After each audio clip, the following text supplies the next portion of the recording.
босс шиг ажиллуулж зарж ижил баяжж जैन тийм үү? А монголчууд бол тэгж босс шиг ажиллахгүй байх. Гэхдээ монголчууд ийм их баялагтай юм чи энүүгээрээ бид нар баяжж чадна, мөнгөтэй болж чадна. Боловсролтой эрүүл ард түмэн болж чадна гэж би ойлгоод байна. Тийм зөв. Тэгэхээр энэний эсрэг хэн ч яриаггүй байхгүй. Эргэлтэнд орвол харин зөв эргэлтэнд орвол явж шүү дээ. Тийм. Харин та аюулгаас бага авчих шүү дээ.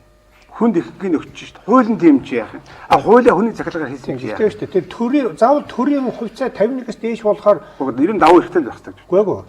Тэгж сайн бодороо ч юм уу шүү. За хардаа тооцоог үзээрэй. Тийм. Үгүй ээ. Би бол эдийн засгийн биш шүү дээ. Манайх шүү дээ. Би бол эрхийн тухай. Манайх төмөр зам дээр Эрдэнэт дээр 51%-тэй тийм үү? Ногдол ашгаар Монгол улс ер нь мөнгө авч ирсэн бол маш жоох мөнгө авч ирсэн байхгүй юу? Монгол улс энэ хоёр том объектоос энэ хоёр том төслөөс юугаар мөнгө авч ирсэн бол тэр дагсан зөндөө олон эдийн засаг ба штэ.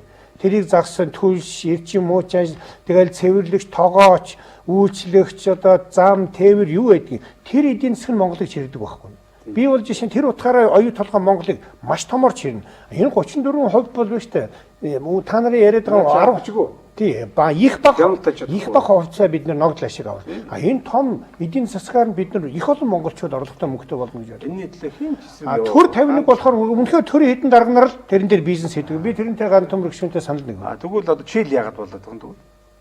Тэр улсын өдөр ямар нэгтэй вэ? Энэ юу гэж хэлэхгүй. Бод чийл бас л тэгвэл төрн тийм том өмчтэй болдог байх нь шүү дээ. Тэнд бол тэгвэл авилгал өндөр л Монгол яагаад болохгүй. Үгүй тэнд өндөр авилгалтай байна. Өндөр авилгалтай байна. Ягаад энэ Америк савж болохгүй. Европод ийм сайн эдийн засгтай орнууд байна шүү дээ.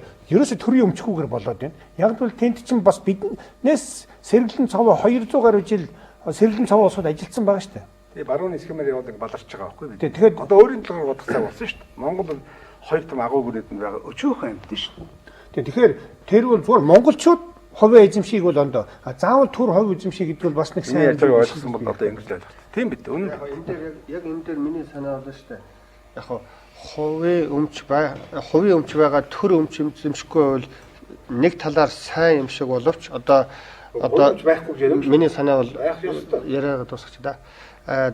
Төр өмчлөөд хувийн эмч ингээд байхгүй ингээд байвал тэгэхээр гол санаа бол өнөөдөр төр өмчтөө байгаасаа гэсэн санаа бас тодорхой гарч шүү дээ сая зарим нэг. Тэгэхээр нэг санаа хэлье.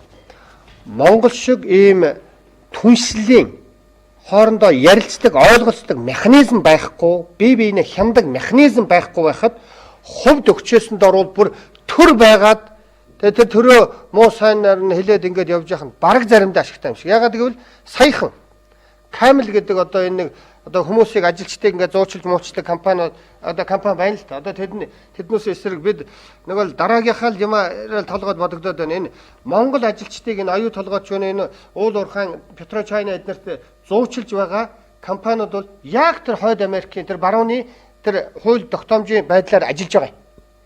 Тэгээд цаад уул уурхайн компаниасаа тэр дрилинг эдгээр янз бүрийн компаниасаа $800 төсөв аваад Монгол хүнд 150-аас 200 мянган төгрөг өгөөд дундаас нь 400-аас 500 мянган төгрөг хожиж байгаа юм. Тэгээд энэ ингээд 3 мянган хүн 4 мянган хүнийг ажилуулж байгаа. 10 мянган хүний бүртгэлтэй.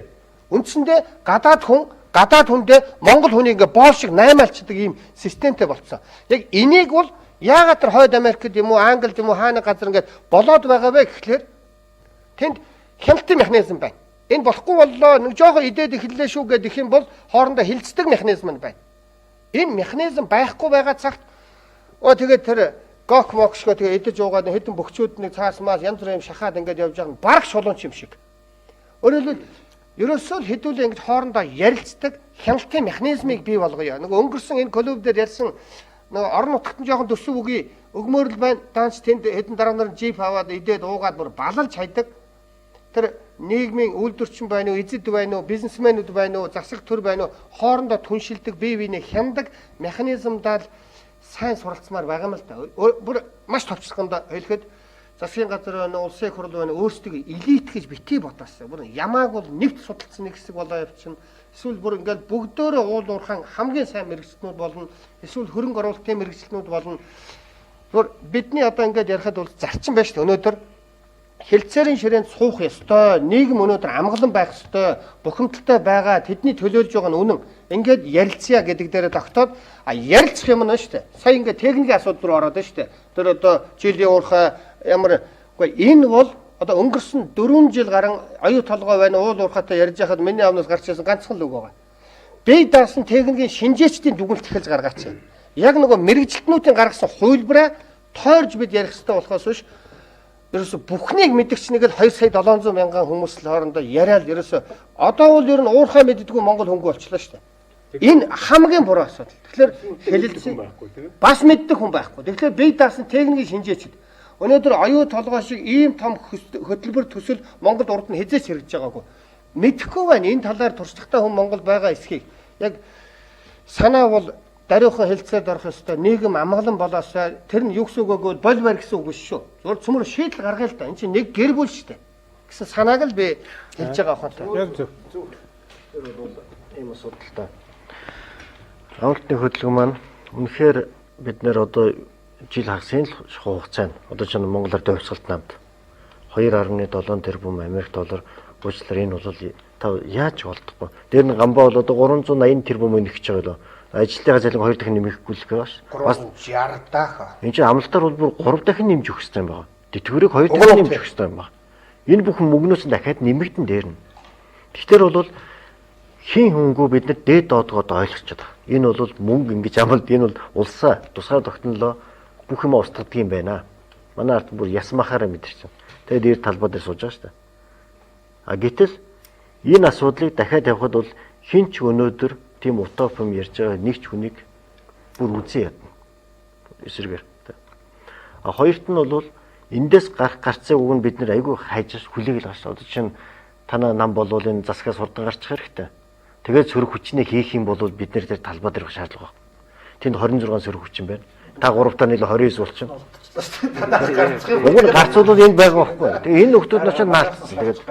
Тэгээ өчтөр хамгийн эмгэнэлтэй юм biz иргэний нийгэм байгуулж байгаа мөртлөө машинд 8 хүнд хариулсан байна. Тэр бол үхэлтэй бол маш ойрхон тулсан. Би бол бурхан байдаг гэж итгэж байгаа. Яа харахгүй зүрсэн. Тэгэхэд тэрийг засгийн газар их хурал ерөнхийлөгч бүгд эмгэл илэрхийлэхгүй байгаа байхгүй. Боддоо тэр юу ч биш. Тэгэхэд biz иргэн маань ийм үн цэнгүй болцсон байна. Монголд хүн. Тэгэхээр тэр галзуу хүний джип яриад байгаа байхгүй. Ланд на ийм үнийг шахуу яриад байгаа байхгүй. тэр сурвалжлагчийн асуудал л да. Гэхдээ бид ийм үн цэнгүй болсон нарт юм. Манай газар нутгаас яг адилхан. Одоо бас газар нутгаа уулуурхаар олъё л гэж байгаа 57 он үнэхээр лицензээр гадныхны эзэмшил байгаа шүү дээ. Тэгээд юу болдог вүлээ?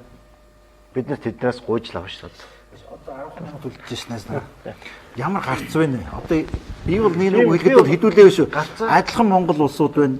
Одоо Ганбаатарын хэлдгээр бид зөвшөлтсөд нэг шийд олох л ёстой. Тэрнээс биш зүгээр ёстой юу ч санал болгосон бид хамаа авахгүй одоо өхнө гэдэг юм уу нэг бол та нар таар гэдэг ганцхан юм шаардлага тавих юм бол энэ чинь асуудал юу ч шийдэхгүй шүү дээ. Бид үсэн тавьдаг шаардлагууд тавиад хариу өндөр авсан шүү дээ. Тийм учраас бид өнөөдөр өөр шаардлагатай үүсгэсэн зарж байгаа. Энэ бол ерөөсөө л ард түмнөөс санд асуулга авах болж байгаа. Улсын их хурлд итгэж гинүү буюу гэдгээр болоо.